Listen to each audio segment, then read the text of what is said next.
তো civic sense নিয়ে কথা হচ্ছিল।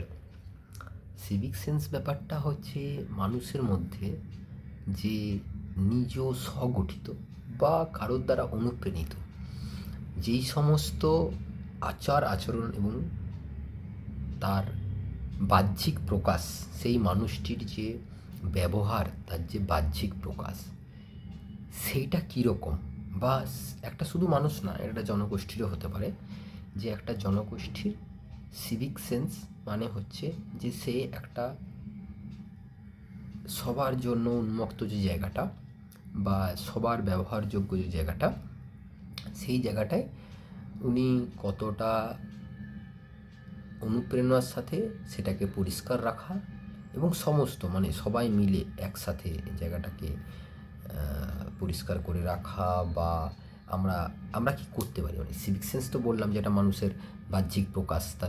তিনি কীভাবে তার বাইরে থাকাকালীন, একটা ঘরের বাইরে আপনি ঘর যা করে রাখছেন, কেউ দরজার ভিতরে না এলে দেখতে পাবে না, সেটা একটা ফ্যাক্ট। কিন্তু যখন একটা লোক বাইরে থেকে আসছে, আপনার ঘরটা দেখছে সে নোংরা, তার মানে আপনি বুঝতেই পারছেন আপনার সিভিক সেন্স সম্বন্ধে তার একটা ধারণা হয়ে যাবে যে আপনি কীভাবে থাকেন। নাও দ্য সেম ওয়ে আমরা বাইরে কীভাবে থাকি, সেটা একটা আমাদের দেশ, আমাদের পরিবেশ এবং সব কিছুর উপরে সেটা এফেক্ট ফেলে। এখন আমরা যদি পরিষ্কার করে রাখি সব কিছু, আমরা যদি আমাদের আশপাশটা অন্তত, হ্যাঁ জানি প্রচুর ধুলো, কিন্তু রোজ রোজ যদি অল্প করে দেন তাহলেই হয়ে যাবে। মানে জাপানিজদের কাছ থেকে যদি শেখেন, ওনারা খুব পরিষ্কার পরিচ্ছন্ন রাখেন ওনাদের পুরো জায়গা জন্য, এবং নিজেরাও খুব পরিষ্কার পরিচ্ছন্ন থাকেন।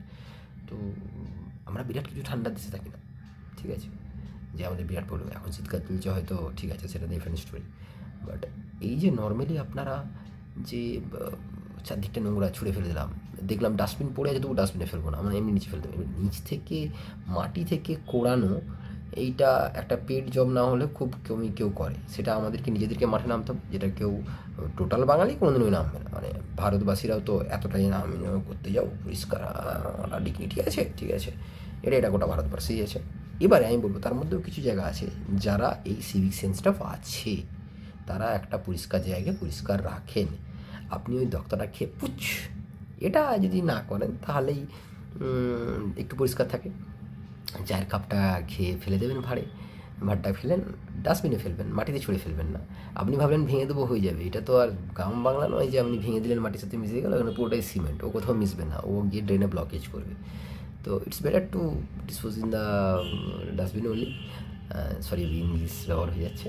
আর আমাদের যেটা করা উচিত, সবার আগে সবাইকে এগিয়ে আসা উচিত আমাদের চারপাশটা পরিষ্কার করার জন্য। নিজের জন্য যেটুকু দায়িত্ব, যে আমি আমার ফ্ল্যাটের সামনেটুকু শুধু পরিষ্কার করবো, ঠিক আছে, আমি আমারটুকু করি, পাশের জন তার পাশেরটুকু করুক, তার পাশের জন তার পাশেরটুকু করুক, তাতেই দেখবেন একদিন পৃথিবী পরিষ্কার হয়ে যাবে। এইটুকু আশা রইল। Prasad Bhattacharya signing off, see you letter.